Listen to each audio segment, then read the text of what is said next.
Welcome back, everyone, to Figuring Out the Formula. I'm your host, Kyle, and I'm here with Pat and Chandler as always. Last episode, we told some stories from Austin in the US Grand Prix last year.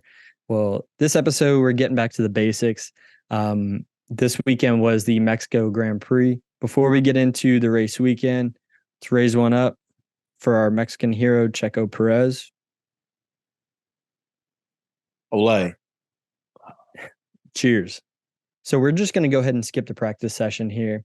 Not a whole lot went on, not a whole lot of drama. There was like mention that Max Verstappen had to have bodyguards from Red Bull, like because the Mexican fans were just hating on him, right? Because Checo is basically suffering. Max is the F1 god right now, right? Yeah, it's like he's sorry. Like Max is going to put anybody in a body bag. It just happens to be he's putting Checo in the body bag right now. I mean, Well, that's just technically Checo's putting Checo in a body bag, but look. I mean, Checo's not resisting it any. He's just saying, "Okay, go ahead and zip it up." Like I'm yeah. good. So now that we've talked about Checo Perez a little bit, it is his home race. Let's move into the qualifying session. In Q1, at Taylor's oldest time, you had Max Verstappen and you had George Russell. The two guys who bitch about people stopping in the pit lane and not going, doing it yet again. So This time together, it was a dual effort this go around. yeah, the thing is, like, each one of them, like, were bitching in previous races. Then they did it. And then the FIA is like, don't do that again, or I swear I'm going to get you. And then they did it again, and the FIA still didn't get them. So clear, like, to say there's a precedence is 100% accurate now. This is what, the third or fourth time, like, each driver has done this, and It's there's been no penalties. Yep. That just, and it's the same old song and dance too, where we hear about, oh, the FIA said that we were wrong. We should have penalized them. It's going to happen again. And then it didn't happen whenever, because Max did it first and then George did it the second race. And then now it's like, all right, we've got to have something this time, right? Nope. Here we are again. Now it's just the two of them blocking it together. So in an act of cross team harmony, they were holding everybody else up. So, Pat, I'm going to give you my plan. Like, if I was in Max's position, if I'm in Checo's position, because I'm still fighting for second place, right? Max doesn't give a shit. He could not show up to any of the races and he'd still be the champion. If I'm Checo, what I do is I get out onto the grid first into the pit lane. When the light turns green for qualifying, I sit there until 1 minute.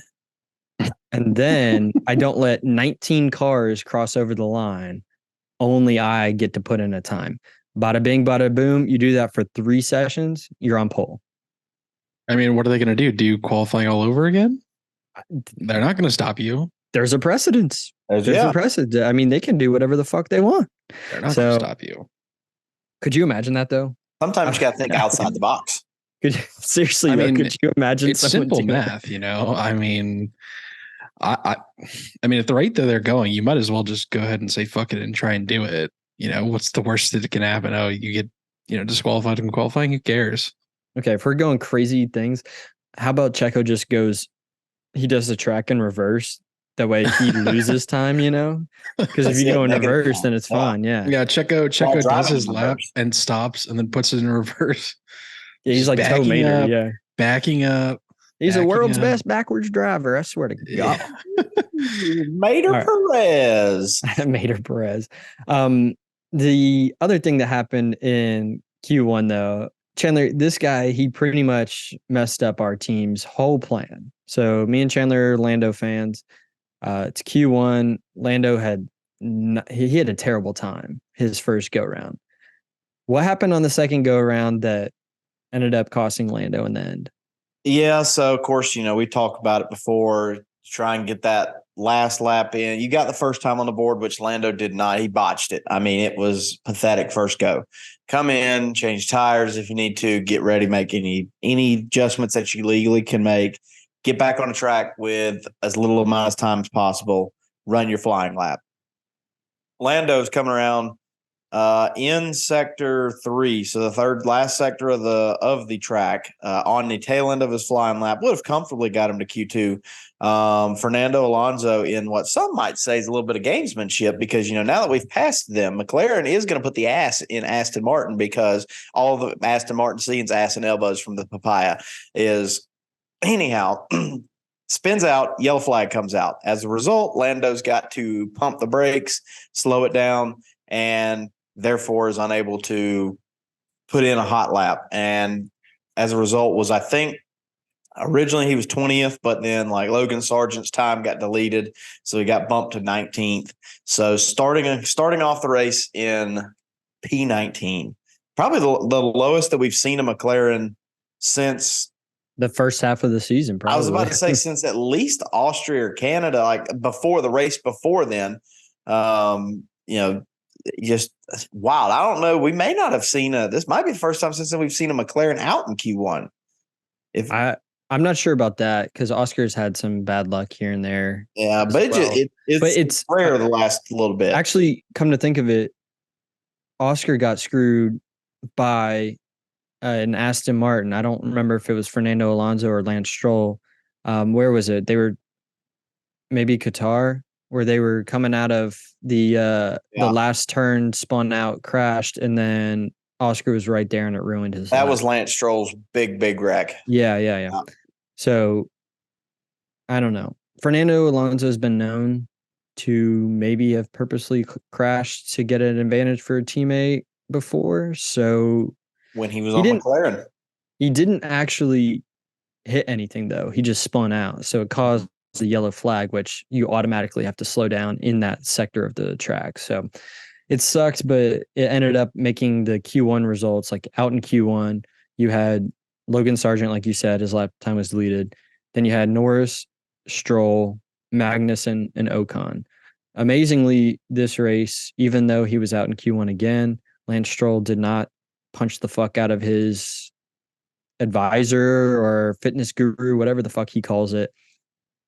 I guess he's just accepted his fate, or that guy's dead. Lawrence Stroll killed him. I'm not sure. I haven't seen him since, but all I know is that moving into Q2, Logan Sargent wasn't the only Williams to get his lap time deleted. Poor old Alex Albon, Pat. This guy, he is literally the lipstick on a pig. He is killing it this season. And then this was not the case in Q2. Yeah, he had a really, like, it sounds dumb, but Williams had a really good car for this track. Because in Mexico City the air is much thinner, so your car can go faster. There's not a bunch of crazy hard turns that you have to do on this track, and there's some pretty long straights. And he's basically fighting for his life still. And then just kind of for my fucking life, man. Yeah. Yeah, he comes into turn 2, and as he goes to turn left, he totally cuts the chicken, and just goes right over the chicane. And I mean, it was pretty clear cut. They deleted his lap time, which is wild to me, because we skipped over practice, nothing there. But I think it was all 3 practice sessions. Albon was in the top 3 for practice times. So something was clicking there in practice. Now, were the stewards just on their nap time? They didn't fly in yet. Was he cutting corners every time? But like he had said all throughout qualifying that like something felt off with his car. I don't know if he talked about it in his post-quali interviews or anything. But he was saying like he felt like there was like some kind of damage to something, or like something up with their setup or anything like that, because he was saying it felt like a totally different car from the day before. Tampering. Maybe someone got into it after hours. Pat will talk a little bit about, what goes on after hours and all that in a second. But poor old Alex Albon in Q2, you had Yuki Tsunoda out. Then you had Albon. Then you had Fernando Alonso, followed by Hülkenberg and Gasly. So no real surprises among those. I mean, those are just the midfield. It's like taking, the Yahtzee, you put all the dice in the cup, shake it up, and the name that's going to come out is going to come out, right? Like you don't know where the mid-pack drivers are going to end up being any given week. So Yeah, shout out to Alpine for being consistently irrelevant these last like three to four races. Better to be irrelevant than to not finish a race. Fair. We'll talk about that as well, but I mean, there's one team who cannot get it right this month. So maybe it's just spooky season's getting to them, but I guess we'll figure that out.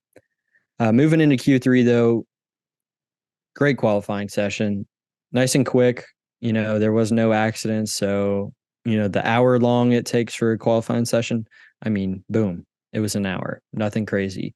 The crazy part though was Max Verstappen did not get pole. In fact, he didn't even get in second place. So you had Ferrari lock out the front row for the Mexican Grand Prix. It was Charles Leclerc on pole, followed by Carlos Sainz in second. And then in third, you have Verstappen. The wildest part about this whole qualifying session, though, was who qualified P4 for the Grand Prix. Pat, who is the guy who made this miraculous feat? So a surprising almost juggernaut throughout the qualifying session and ending up in P4 was Daniel Ricciardo.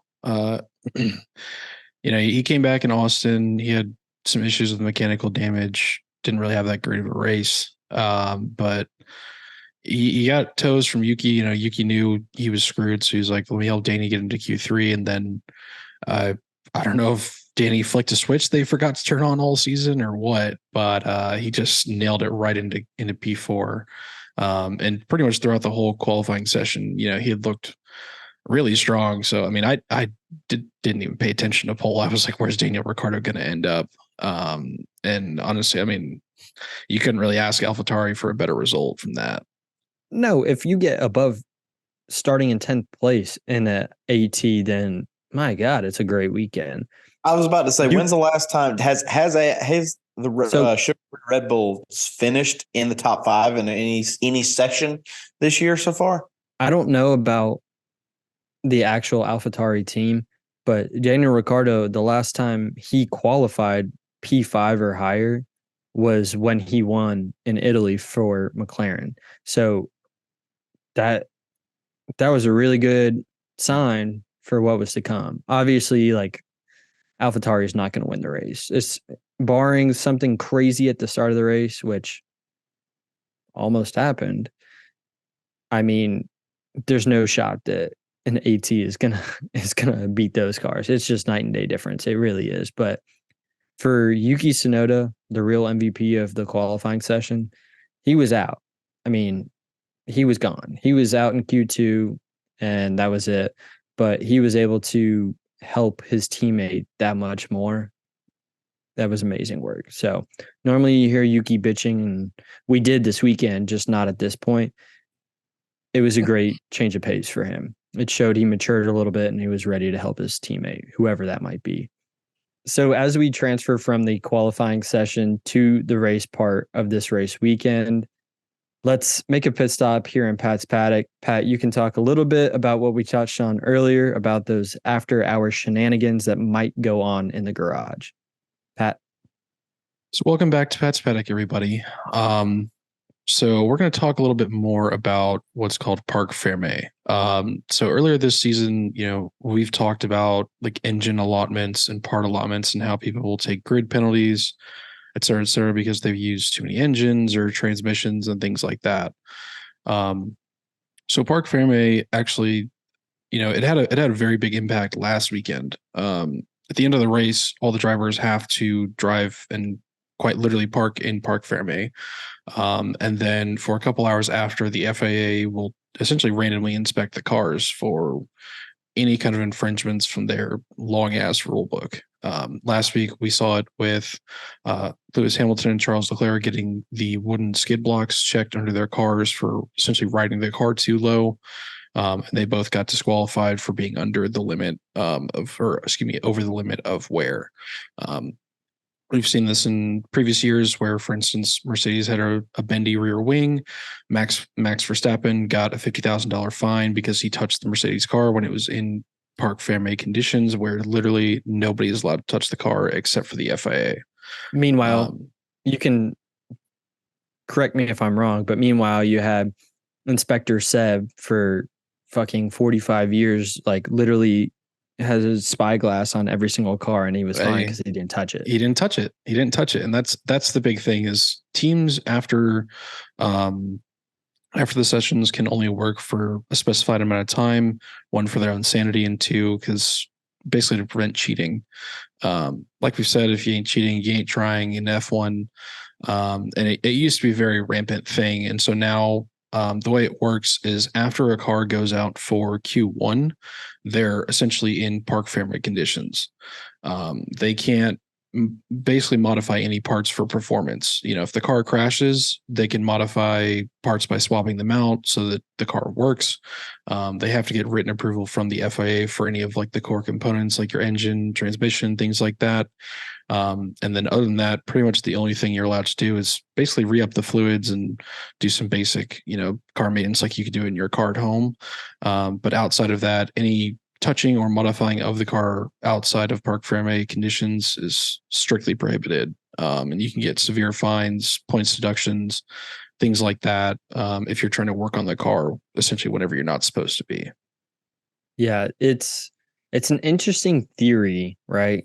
Because we've seen breaches pretty recently, actually. Like, I know I don't remember which race it was, but Logan Sargent, he had, I think this was like the third week in a row that he basically fucked his car during qualifying, and it is parc fermé, and they had to fix it, right? Like, you can't just not have a car for Sunday. So they breached that, and then he ended up having to start from pit lane, which can be a pro or a con depending on the track, that kind of thing. And it really sucks because you're either going to get a penalty from breaching parc fermé, or you're not going to get the car to where you want it, right? Because there's not enough time in the day. So it's an interesting rule that I actually love. Most FIA rules I don't care for, like track limits. Not a fan of that. Change the track if you don't want people doing that shit, right? Parc fermé, this is the car you brought to the track. There's plenty of data or simulations that you can use to set up a car. So once the weekend starts, basically, you're locked in. So to bring a less valuable setup to the track, there's no excuse with the modern technology that these teams have. So that's a nice point, Pat, that you touched on today. So I appreciate you talking about parc fermé. As we move into the race section of the Mexican Grand Prix, Chandler, fun fact is that this race actually has the longest straightaway on the calendar. So Logan Sargent, apparently, because he's commented this in the past during the US Grand Prix, he knows what a kilometer is now. The meme, like, what the fuck is a kilometer? That's well, right. He knows what it is now. There are a shit ton of kilometers on this straightaway. Oh yeah, I'd be willing to say that you almost. I'm not sure exactly where it comes in, but there are probably some tracks and circuits that we race on where an entire sector of the track's probably the same length as just a straightaway on this track. Yeah. That's not a unreasonable assumption. Now, obviously, because the start finish line's like halfway there, you kind of cut into sector 3 and 1. But if you measured the length of the entire straightaway, it's long, which in terms of for racing quality can be a very good thing, a very chaotic thing, or a very bad thing, depending on how you want to look at it, or depending on how it goes down. And we saw our race on Sunday go down interesting. So I really think it depends on whether your car succeeds in a straight line or not, right? Like, if your car is fast as fuck, boy, on a straightaway, but it can't handle the turns worth a damn, then you're going to love the Mexican Grand Prix because this track is for you. Well, I know McLaren, obviously that's our team. Like I said, we follow it closer. I know McLaren brought their high downforce package, which means they're slower on the straightaway. Not sure the mindset behind that, but that's why I paid to wear this shirt and they get paid to wear their shirt. So, that's right. I think the interesting part, like you said, was like you never know what it could lead to because some cars are good on the straightaways, some are bad. At the start of the race, obviously you have the standing start, which we see more than once this race. Um, on lap one, you had the Ferraris in the 1 and 2 spots. Then you had Max in 3. Then Checo was a little behind that. Well, we're getting into turn 1. Great reactions by the majority of people. It's clean, long straightaway. Everyone's zigzagging, weaving. It looked like a hornet's nest. Like shit was stirred up, Pat. And then turn 1, something changes. What happened? Sigh. Our man. You can just sigh. You don't have to say sigh, but okay. Nah, I have to for emphasis, man. It's so depressing watching this guy fucking race at this point. Sergio Perez gets a great start, and it's Max on the inside, Charles in the middle, and Checo on the outside going in turn 1. I mean, we've seen this before with Max and the Mercedes cars. Everybody's like, okay, what's going on? Who's going to turn? And Checo just tries to hit the apex or something, going 3 wide. I don't really know. I mean, I guess he's just like, it's my home race. I have a chance to go ahead in the lead. I might as well take it, even though it's a fucking 70 lap race. And he hits Charles Leclerc. Their wheels touch. Checo's car goes flying in the air. Luckily, it was fine. Charles got pretty minimal damage, but after that, Checo's race was over. it was like less than 10 seconds into the race, and it was already over for Checo. So I have 2 main points for this, right? The first being I saw a meme where it was a picture of Sergio's car, probably 6 feet up in the air, like the ass end up after it hit the tire. It was Red Bull gives you wings. Well, luckily Checo won't have to deal with that much longer flying and all that. But the second point that I had was during the race, Checo was interviewed in like the pen or whatever, the media pen during the race.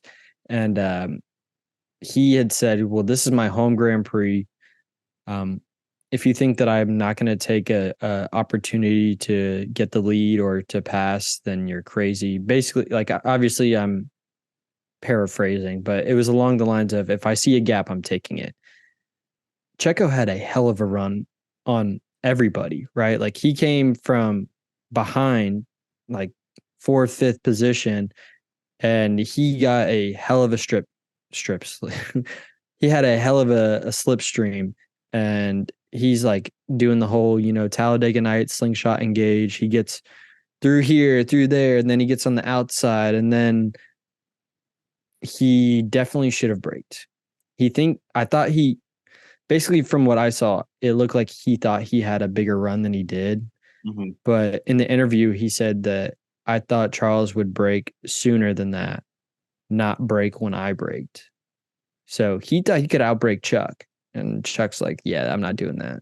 Well, then there was no space. Checo, like I said, ass end popped up, spun out, and then had to nurse it back to the pit lane where he sat in the car in the garage. He's all emotional. It's his home race, maybe his last home race. We don't know yet. Chandler, he's banging on this, the halo, the steering wheel or whatever. And then we're like, oh, is he going to go back out again like he did earlier in the season? Then he hops out. Buddy retires. That's it. You guys were all like, oh, I feel so bad for him. He's, this sucks for him. It's his home race. I was not saying, don't put me in this bandwagon. Why are you shaking your hand? Me? No, Pat, why are you shaking your head? You definitely were like, oh, I feel bad. You and your brother were like, oh, no. That is not what I said. My stance on the matter is, if this was a one-off incident, then yes, I would feel bad. But this has happened too many times for me to feel. I said, and I quote, fuck, you gotta be kidding me. in Okay. all caps because Okay. I've picked that man so many times. So many times. I even said it last week on the podcast. I really hope he just finds a way to not fuck me for once. And he did it again. Like, whenever I die, I'm going to let Sergio Perez press the button to lower me into my grave one last fucking time. Oh my God. Well, you better hope it's not him, because then he's gonna pop you up just like his car did in the Dude, race. oh my God. So yeah. So I stand corrected. This is like one of those NFL commercials, where they throw the flag in the car or Mhm. whatever. Yeah, let me get that progressive instant replay. So I'm looking at it, and No Pat free is ads. correct. He did say that. Chris, if you're listening, Chris, Pat's brother, said, "Dan, that sucked to see how frustrated he was." So hashtag soft. I don't know. But the thing is, Checo retired, and that was the end of that. Or so we thought. So on lap 5, like Pat had said, Chuck did have minimal damage or whatever. The virtual safety car came out. That's crazy because Checo made it all the way back to the garage and retired. Why does the VSC come out, you ask? Well, Charles Leclerc, with that contact with Checo, he had his end plate on his front wing damaged. Instead of the FIA saying, hey, your car's fucked, you got to come in and fix this shit or you're done, they let him keep racing full pace. Well, eventually the end plate came off right into the racing line on the track. And obviously at this point they were a little spread out, so the marshals couldn't just run out there, right? That's fucking crazy. So what happened was they activated the VSC, which means there's a lower delta time where cars can't go as fast as normal. That fucking sucks. Literally, the FIA ruined that part of the race because they did not, flag Charles Leclerc to come in. Chandler, are you in agreement, or do you think that, like, hey, get what you can out of it? It's the FIA's fault, not Charles. Like, what do you think? Oh, it's 100% the FIA's fault, because if you're not affected, if your times are not affected by it, keep rolling until someone tells you to do it. Because we all know this was from last season, maybe this season. I think it was this season. Maybe a little bit of both, but God forbid that was Kevin Magnussen's end plate hanging off, and the black and orange flag was bringing him into the pits immediately. So the FIA has shown in the past that, hey, we will bring you in. So if you're Charles Leclerc, if they're saying that I don't need to come in and my times aren't affected, I'm rolling. And I don't blame him. I blame the FIA. The inconsistency yet again strikes.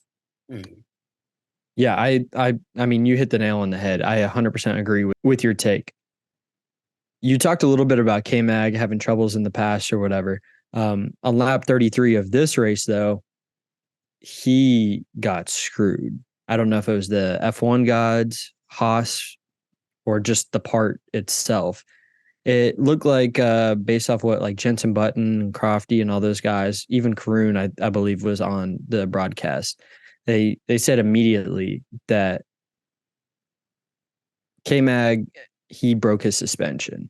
So he's in the middle of the turn and it's a right-hand turn. His car, boom, shot immediately to the left, broke, right into the wall. This sucks. I'm going to redo all this. So you talk a little bit about K-Mag and all that, having trouble in the past, but now during this race, he also had trouble. I don't know if it was due to him, if it was Haas or whatever, the part itself. He ended up having a rear suspension break, and he was in the middle of a right-hand turn, and it shot him left, right across the track into the barriers. And his car was, it was fucked. It even caught on fire a little bit after he was out of it, but it was a big hit. Not as big as we've seen in the past, but a hit's a hit regardless, and it ended up doing some damage. Yeah, it was pretty mangled. Like it was actually kind of terrifying to see the full speed replay. Because it's kind of just like someone used the force or something and just crumpled his car instantly when he tried to turn right. And it flew into the wall, and then the car's on fire from the initial broadcast, couldn't really tell where that was actually coming from. And so I was kind of like, yo, where's like the marshals at? Like, see if like fluids leaking, like is this car about to like explode? And luckily it was just from the brakes, not being able to cool themselves fast enough. But yeah, it was pretty violent, and K-Mag looked pretty shaken up. I don't think he had any serious injuries, thankfully. But I mean, that's just another chapter in the book of Haas. Yeah. Yeah. You feel bad for the guy because he, at this point, I don't know what he was running, but he was doing well. He was doing decent. And I mean, the drivers who finished on the podium, they were talking about it in the cool down room. Like, hey, that like, oh, like his suspension was that a break? Was that a break? And there's like, yeah, something broke right there. So this accident, Chandler, it actually shook up a little bit, the running order for the rest of the race. Originally, when this happened, everyone knew it was a safety car. I mean, his car's totaled and it's on fire, right? Like you knew it's a safety car. There's a very good chance it's going to be a red flag because the barriers were fucked up too. The car was fucked up. It was on fire, whatever. So what happens? McLaren's like, oh, this is a great time to pit. So that was a mistake. Can you explain a little bit why it was a mistake for McLaren to pit right there when we see in the past pitting under safety car saves a lot of time? Yeah, so it's one of those things where as the engineers and the race strategists, they kind of look at these situations. So in this situation, we talk about the damage, not only just the damage of, hey, we see fire, B, we know that a part broke, did anything go over the track. On top of that, too, is the reaction time of the marshals on the track. Like Pat said, where are the marshals? So you have that extended time kind of extends a safety car. You don't want to because the FIA – and I agree with this sentiment a little bit of this is, you want it like it's a motor race. You want laps under green. Yeah, you want laps on the green. Yeah. So as a result, if you know, hey, this is going to be more than 5 or 6 laps, if this is a 10th of your race on just following a safety car, odds are they're going to park it and red flag it, bring everybody in. So McLaren was quick on the jump. So I don't know if they tried to zig when everybody else zagged or what they were thinking, but they went ahead and said, Lando, bring it in now. All the other teams and cars were saying, we know that we've got a couple more laps. So that being said, let's just ride the safety car one more lap and see. Lando pits, comes in, gets his pit stop, goes back out. Oh, there's a red flag. So instead of, if everybody pits, even if the next time around everybody pits, Lando probably doesn't lose many. It's cheap free pit stop, but because he's the only one that pitted, then boom, red flag hits. Then everybody else comes into the pits. New rules under the red flag either last year or this year is, you could change the tires and you can go ahead and do all that stuff under a red flag. So not only Lando had a cheap pit stop, everybody else got a free pit stop. Yeah. And basically caused, luckily it was only 5 spots because it was where everybody else was when he rejoined the pack or whenever they flew the red flag where he was. But so it didn't work out. I mean, Lando at this point had really fought himself up again, call from our discussion earlier, started in 19th. We're at lap 33. So we're about halfway through the race. He's fought his way up into, I believe it was about 6th or 5th, like maybe 7th or 8th, but still to go double-digit place increase in half the race is fantastic. So after all of this debacle of whether Lando, gained, lost, whether it was right call or whatever, we had the standing restart. So for those who don't know, standing restart is just like the initial start of a Grand Prix, right? Where everybody is in their grid position and the lights come on. We're not going to make Chandler do this sound again because God knows he can't do it. But when the lights go out, everybody goes at the same time. Reaction times matter. Wheel spin matters. Whoever gets to the turn 1 the best, that's who's going to make the most spots up. Well, to keep shitting on Lando, unfortunately, he had a horrible restart. So this is lap 35. He's starting in 15th place, right? And I mean, it's not good. This guy, he got passed by what? 4 or 5 cars? Right back where he started. Yeah, I mean, he was literally like he was at the ass end of the field. So you feel bad for the guy. Like after Lando loses all those spots, the race is going on. People are on different tire strategies. You see, people who restart on mediums. You see people who restart on hards. Some are on new, some are on scrub. Max Verstappen is leading at this point. I mean, he had a great restart. And Pat, he ran away with it back to, regular Max Verstappen ways. He's, 10, 15 seconds ahead of everybody. So there's no worry in the world for him to get his 16th win of the season, which is another record. So the crazy part is, as McLaren fans, I went from being really disappointed due to Lando's qualifying efforts. Then I got to really happy for both McLarens running 6 and 7. Then I got really sad again when McLaren dropped, when Lando dropped all the way down again during the restart. Well, at least I don't cheer for Aston Martin, because last week in the US Grand Prix, they had a double DNF. Horrible. You want at least one car to get some kind of points. Didn't happen last week. This week, you had on lap 48, Fernando Alonso retired due to mechanical issues. That sucks. Later on in the race, you had another double DNF for Aston Martin. Lance Stroll retired later on in the race, and you could tell Mike Crack was not fucking with it, which that's not a joke or a pun on words. That's literally the team principal's name for Aston Martin is Mike Crack. So bad omen? I don't know. My booty hole maybe is a better team principal. I'm not sure. But lap 49, Chandler, we had a similar incident to the initial one of the race, right? Lap 1, we talked about Leclerc and Perez's incident. Well, lap 49, we had Oscar Piastri and Yuki Tsunoda. On lap 68, we had Lance Stroll and Valtteri Bottas. So do you think these incidents are like one driver's to blame in both these incidences, or do you think it's just racing?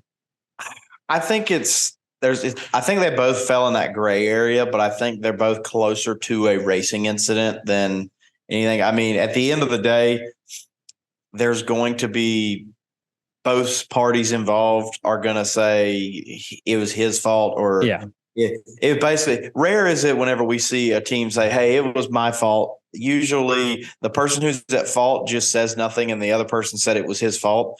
So, but at the end of the day, I consider it a little closer to a racing incident, because again, we've hashed on this. This first long straightaway is probably the fastest that you go in on a turn, at the very least off the restarts. But, obviously this was, during the racing, you're at like full on top speed, probably one of the few times on circuit where we see it going into such a hard right-hander. So I chalk it up as a racing incident. So I think that's a good call for the Stroll Bottas incident. But what I don't think that's the right call for the Piastri Tsunoda. So after like rewatching the Yuki and Oscar incident a couple times, and then to hear the commentators describe what was going on, previous drivers, basically Yuki had a great run on Oscar and he was going for the pass. And Yuki thought that he had cleared Oscar. So I don't know if Yuki thought that Oscar had like moved further over than he did, or if he braked later, whatever it might have been. Yuki basically chopped the nose off of Oscar. So Oscar tagged Yuki, and then Yuki spun out because of that, the force or whatever. But I think that was it. You're right. It was a racing incident, but it was because of Yuki not using his mirrors properly or whatever. So I think, but then again, Oscar didn't have damage or anything from it. So the person who was punished by it was the person who made the mistake. So a little bit of, ball don't lie or track don't lie, whatever you want to call it. I think that worked out in the end for Oscar and Yuki. I know Yuki was pissed, but it is what it is.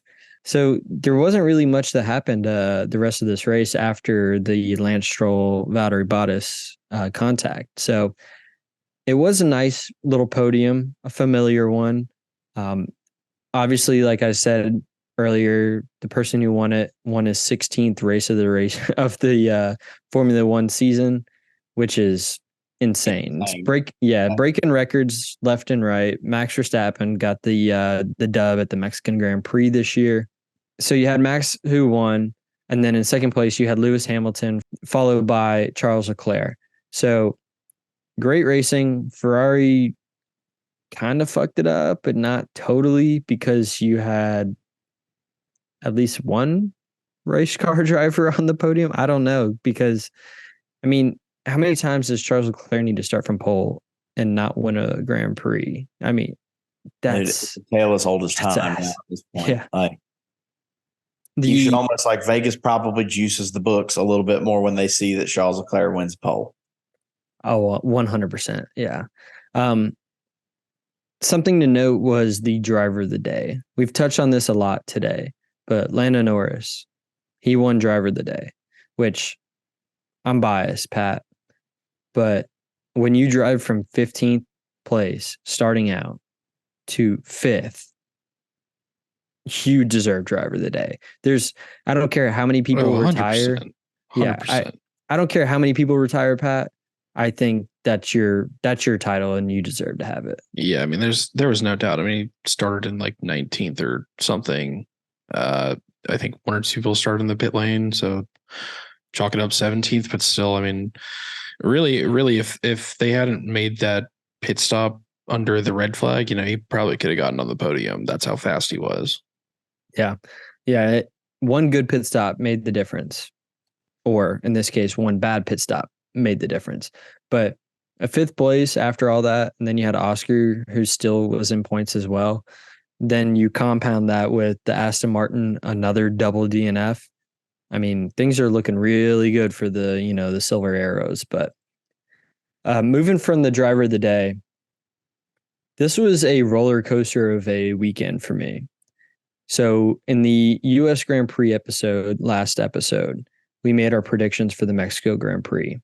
So you had Pat, who picked Checo. Yikes. You had Chandler, who picked Oscar Piastri. Okay. And then you had me. I picked Lando Norris. So I was worried picking last episode. Pat left it out for me. I was able to pick Lando Norris up, and we were good to go. After the qualifying session during this Mexican Grand Prix, I was pissed. I saw Lando qualified in P19, and my hopes and dreams of ever predicting correctly again went right out the window. Well, for you fans of figuring out the formula, the king is back. I am back on top. I won. These guys suck. I told you I was just, taking my time, letting these guys get some points, and here I am. I'm back, baby. I'm on top. Okay, Ain't buddy. no stopping me now. I'm undefeated from here on out. Okay, pal. Pat, you don't have anything to say? I mean, like, I knew Checo was gonna fuck me, and I picked him anyways, and then he actually did it. And I mean, I'm just a dumbass, You're just numb to the point now, right? Yeah, I mean, if I ever pick him again, I mean, somebody please just shoot me for being stupid. So I'll pick Nicholas Latifi over Checo. We're gonna see a little Nick DeVries action happening before you pick. Okay. Before we get into the picks, actually, Chandler just brings up a great point. So we talked about the podium, and the other thing is we were talking about Daniel Ricciardo earlier. Daniel Ricciardo finished in the points, and so what that means is that Nick DeVries is going to finish 22nd in a 20-driver season. That is so ass. Not even Latifi could have done that. That is like eons of ass at how bad Nick DeVries is. And I just wanted to point that out. Yeah, but has Daniel Ricciardo been a keynote speaker at a Harvard class that he's also taken? He probably will be. He probably will be. No, he's just slept with every woman at Harvard. It's different. It's cooler. Yeah, he's built different. Yeah, built different. So my thing is, right, as we get into our predictions for the Sao Paulo Grand Prix over in Brazil, it's a great race weekend. Like we've talked about in the past, it is just a great weekend. Then you compound the fact that it is a sprint weekend, which I hate sprint weekends normally. This track, I love it because Sao Paulo, I think, had the sprint race like since they started this 2 seasons ago, and both seasons the sprint has delivered. The sprint is better than the actual race. Yes, it's amazing. But never forget K-Mag on pole for the sprint last year. Because of the rain and all forget that. Yeah. So qualifying for the Sao Paulo Grand Prix is going to take place on Friday at 2 p.m. Eastern time. Then you have the sprint race Saturday at 2:30 p.m. Eastern time. For the race, you have that starting at noon on Sunday on the 5th. So these are great prime time, like not too early, not too late. It's not ruining your whole Sunday or Saturday, whatever, but these are great times to watch a race. So I'm super stoked for this race, and you guys might hate me for my pick. I get to pick first. I picked Lando, like I said. Easy dub, right? I am going to go with a Mercedes here. I'm going with Lewis Hamilton, mainly because I either win or the driver I pick, which is normally like a McLaren, their fucking dog dies and they end up finishing last or something, right? Like there's a Jones curse that I really thought was happening, like the curse of the great Bambino, but worse. I'm going with Lewis Hamilton to finish highest after Max Verstappen in the Sao Paulo Grand Prix.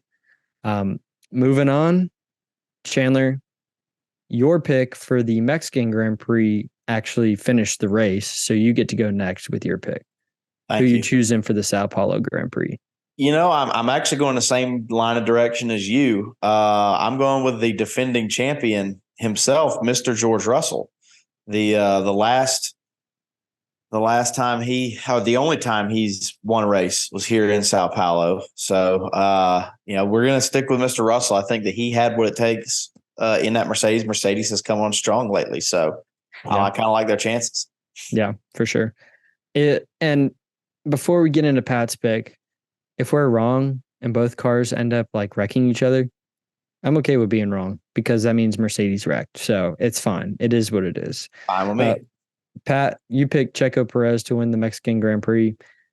Absolute dog water of a pick. I mean, the guy hasn't, he couldn't hit my ass, man. He couldn't hit water. I heard that voicemail you left me after qualifying. I don't want to hear it, bro. I don't want to hear it this week. I'm going to take Oscar. I think he's had a little bit of a slump since Japan. He really didn't do that well this week, but I'm thinking this is a track somewhat like Silverstone where McLaren really started to thrive. I'm going to go with Oscar. Awesome. Well, like I said, that is this upcoming weekend.